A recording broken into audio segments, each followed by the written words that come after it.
Y eso es precisamente a lo que iba. ¿Qué pasa con esos jóvenes del área rural que, aunque quisieran llegar a educarse, a tecnificarse o a optar a cualquiera de este tipo de educaciones, no lo pueden hacer debido a que sus padres tampoco tienen oportunidades? Es decir, la pregunta de este informe, que si es Guatemala un país de oportunidades para los jóvenes, hay que también hacerse la misma pregunta si hay oportunidades para quienes en estos momentos tienen la responsabilidad de sustentar el hogar.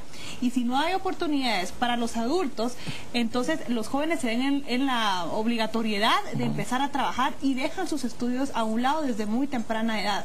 ¿Cómo entonces contar con mano de obra calificada para cualquier otro trabajo si los jóvenes no pueden empezar a estudiar porque no llegan a tener esa capacidad de trabajar y estudiar al mismo tiempo? No, y eso es algo importante. El 47% de los nacimientos, que lo decía el PNUD, corresponde a mujeres entre 15 y 24 años, ¿verdad? El 47%. Entonces, tenemos a una niña que no es estudiada, lo que tú decías, que está dando alumbramiento, que está teniendo un hijo y que no va a tener la capacidad económica para sustentar el hogar. Y ayer pasaba incluso el PNUD en el video a una niña para que ella decidió ya no seguir estudiando, porque ella habla de mi pareja y sale del sistema educativo y tiene que ser ama de casa y tiene que empezar a mantener a su hijo. Entonces, bajo eso, realmente ya no podemos seguir teniendo, ¿verdad? Y eso es algo bien importante que hay que remarcar. No podemos seguir teniendo programas clientelares para los jóvenes, dar bolsas segura o como se llame, ¿verdad? Llevar fertilizante gratis. Eso no es, y eso no va a transformar a la juventud, y la juventud ya no está esperando eso. Y tal vez la gente adulta lo hace y lo espera,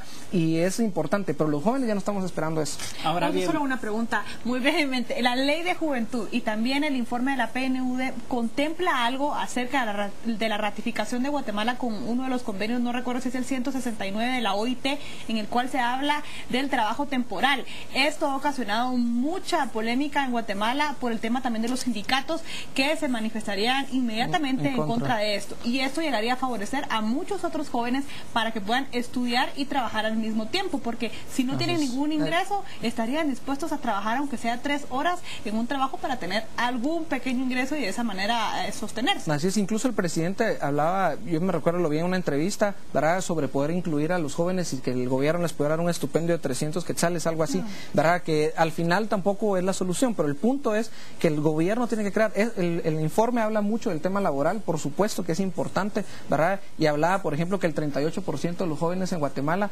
encuentran trabajo porque conocen a alguien, un pariente les dice, pero lo más importante de todo eso es que no es formal, ¿verdad? Nosotros tenemos a muchos jóvenes trabajando informalmente, ¿verdad?, y no les pagan su sueldo, no les pagan ni siquiera el sueldo mínimo, y entonces si es una familia le pagan así para apoyarte, pero eso no es trabajar formalmente. Entonces hacia eso es donde tiene que ir construir el gobierno, y tiene que por el medio del Ministerio de Trabajo, ¿verdad?, y por medio de otras instituciones que el gobierno puede hacer. Y yo siempre me enfoco realmente, y lo vuelvo a repetir, el tema del INTECAP. Es sumamente importante que un INTECAP, ¿verdad?, pueda crecer en número, ¿verdad?, en número de INTECAPs y en número de beneficiarios, que es bien importante, porque al final solo eso nos puede transformar. Ahora bien, hablando de esas cifras, se habla en este informe que el 70% de la población no cuenta con algún tipo de cobertura en cuanto a salud.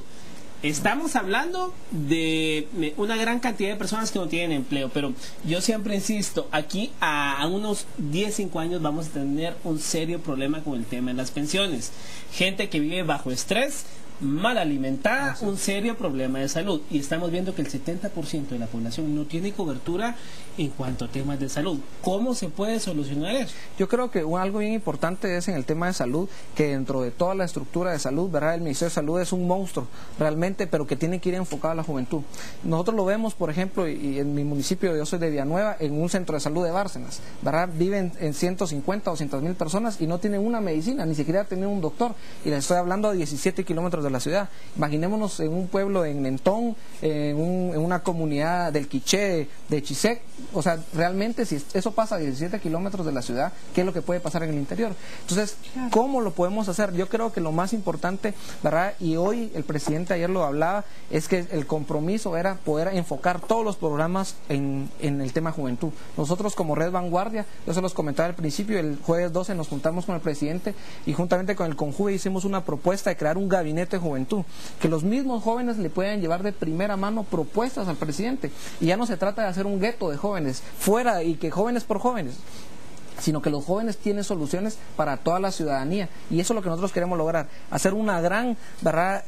Una gran convocatoria para los jóvenes, y que los jóvenes realmente puedan hacer presentaciones al presidente, y no ir a pedir cosas, sino ir a hacer propuestas. Claro. Yo siempre digo, dejemos la protesta y hagamos propuesta, porque en Guatemala nos gusta protestar, tenemos un doctorado en criticología, pero a la hora de hacer los proyectos, ahí es donde ya no nos queremos arremangar las mangas, poner las botas y salir a trabajar. Y hubiera sido bastante interesante que el Ejecutivo en sus propuestas de reforma a la Constitución incluyera temas torales como la educación pública superior, el tema de pensiones, que son cosas que al final aterrizan en el día a día de la población, y no un paquete de reformas que al final que cambia en la vida del guatemalteco. Y eso es importante mencionar. Por ejemplo, para ser presidente en nuestro país tenés que tener 40 años, cuando la media de edad es 25 años. Para ser ministro tenés que tener 30 años. Para ser viceministro, para ser gobernador en un departamento tenés que tener 30 años. Y eso es lo que tenemos que hacer. Somos un país de jóvenes, somos un país de oportunidades para los guatemaltecos. Empecemos desde el gobierno, ¿verdad? No tenemos ni siquiera, ¿verdad? Para ser alcalde o diputado